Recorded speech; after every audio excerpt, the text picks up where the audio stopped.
Roy Kiyoshi, seorang peramal yang kerap membuat publik terkejut dengan prediksinya, kembali menyampaikan ramalan kontroversial. Kali ini, sosok yang menjadi sorotan adalah Gibran Rakabuming Raka, putra sulung Presiden Joko Widodo, yang kini menjabat sebagai Wakil Presiden Republik Indonesia periode 2024-2029. Ramalan ini sontak mencuri perhatian publik, karena menyangkut masa depan politik Indonesia di tahun 2029, sebuah tahun yang diprediksi menjadi titik krusial bagi arah perjalanan bangsa.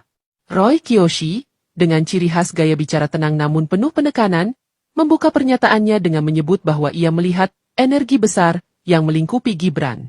Menurutnya, Gibran tidak sekadar hadir sebagai tokoh muda dalam politik, melainkan dipersiapkan semesta untuk memainkan peran yang jauh lebih besar. Saya melihat, di tahun 2029, Gibran akan menempati posisi tertinggi dalam pemerintahan Indonesia. Ada aura seorang pemimpin besar yang sudah ditakdirkan untuknya, ucap Roy, sambil menutup matanya seolah sedang menerawang sesuatu. Ramalan ini langsung memicu diskusi luas di kalangan masyarakat, pengamat politik, hingga akademisi. Banyak yang menilai bahwa prediksi Roy Kiyoshi selaras dengan tren politik yang mulai menempatkan generasi muda sebagai aktor utama. Kehadiran Gibran sebagai wakil presiden di usia relatif muda sudah dianggap sebagai fenomena politik baru.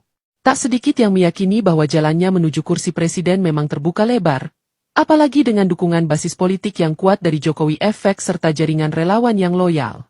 Namun, Roy menambahkan bahwa jalan Gibran menuju kursi presiden 2029 tidak akan mulus. Ia melihat adanya gelombang besar berupa konflik politik, serangan dari pihak lawan, serta ujian berat dalam bentuk isu-isu nasional yang bisa mengguncang stabilitas. Saya melihat ada cobaan besar yang akan datang di pertengahan tahun 2027 hingga 2028. Banyak pihak yang akan mencoba menjatuhkan Gibran, karena posisinya dianggap mengancam elit lama yang tidak ingin kehilangan pengaruh, ujar Roy dengan nada penuh misteri.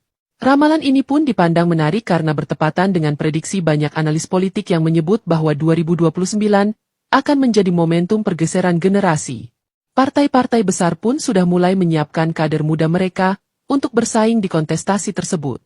Namun, Roy menegaskan bahwa aura Gibran jauh lebih kuat dibanding para pesaingnya. Ia bahkan menyebut bahwa energi leluhur dan doa orang tua yang menyelimuti Gibran akan menjadi faktor penentu dalam memenangkan hati rakyat. Lebih lanjut, Roy Kiyoshi menuturkan bahwa kemenangan Gibran bukan semata-mata hasil strategi politik, melainkan karena adanya takdir yang sudah digariskan.